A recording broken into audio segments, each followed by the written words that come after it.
First, if she is negative for more than 1% of the time that you guys are together, you need to drop her. I call this the 1% rule. And yeah, I know 1% seems really low. That's because if you think about it, if a woman, let's just even go really high. Let's say a woman is negative 50% of the time. And what's negative mean? It means that she's 50% of the time complaining. She has bad things to say about maybe her life, her friends. Maybe she has bad things to say about you. She says bad things about the world and society. A very pessimistic person. Can you imagine 1 out of every 2 times a person is that way? That's 50%. That's really rough. So then in my head, as I came up with this rule, I thought about, well, let's go down to 25%, 1 out of every 4 times. That's still a lot. 1 out of every 4 times you're together, or maybe even 25% of the conversation that you have with the person when you're together is very negative and down. That's gonna make you feel like crap all the time. And also you can be sure that this person's gonna be like this all the time. Then I went down to maybe say 15%, 10%, and the math just never added up. This person should be upset, negative, really down 1% of the time.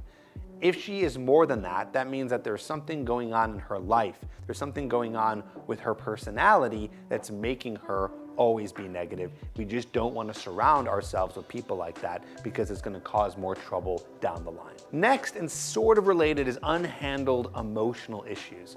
So imagine a woman who has maybe some sort of mental disorder, could be BPD, it could be high anxiety, it could be high depression.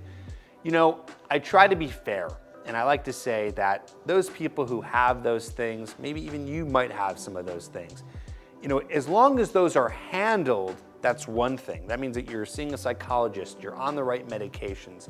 But if you are not handling those, then you would be a disaster to be with, and the woman that you would be with would be a disaster to be with because they're not handled. That means that she's letting her anxiety, depression, and all these other emotional issues get to her, which is going to then affect the relationship with you. If she has more than 1 close guy friend, okay, more than 1 close guy friend, I would even be a little bit wary of that super close guy friend.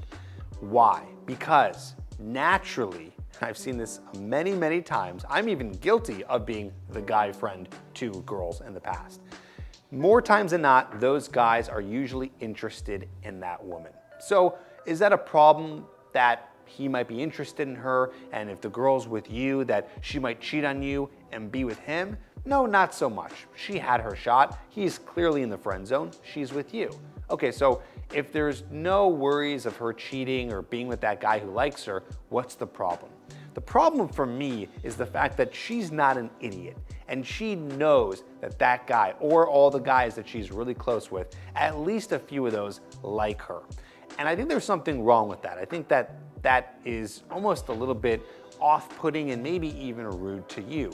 It's like she even knows that there's these guys. And by the way, not even rude to you, rude to her, to those guys as well. Like, she knows that they're into her, but she doesn't care. She likes the attention. She likes having them around. And it's almost like leading them on. I think that's bad character.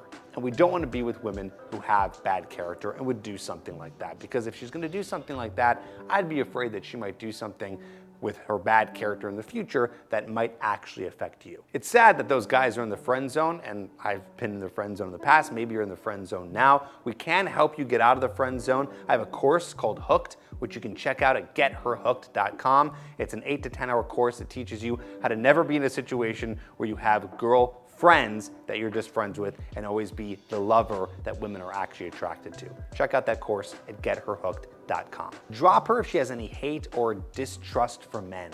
The second she complains about men, and this is gonna be like a 0% rule, she cannot even 1% of the time say anything negative about men. I would be, and I don't mean like a specific man, I mean about the whole general population of men. She says something like that once or more, I would drop her. This means that she's clearly in this feminist attitude, and not the feminist attitude where she thinks women should be equal, but she thinks that women are better than men. That is going to be a disaster down the road when you guys are going through a relationship and she basically thinks that she's better than you. And also, I'd be concerned that she doesn't like men because maybe she has some potential unresolved issues with her dad. If she's not punctual, more than 2 times, so if she's late 2 times or more in the first 10 dates, drop her. This means that she's not organized, she doesn't have her shit together, and she's basically wasting your time, which is a very rude thing to do. If she has a messy car or a messy house, or even both, you're looking at a woman who's not organized, doesn't have her shit together, doesn't have her life together, because those are the places that really can tell someone if you are an organized individual. If you plan on being in a relationship with this person, you want them to be organized. And if you even go further and they become your wife, then you gotta make sure that you're with someone who is going to be organized and knows how to run a household and knows how to run a relationship. I've never dated a woman who has been super messy, who has had other things in her life together, and then problems ensue.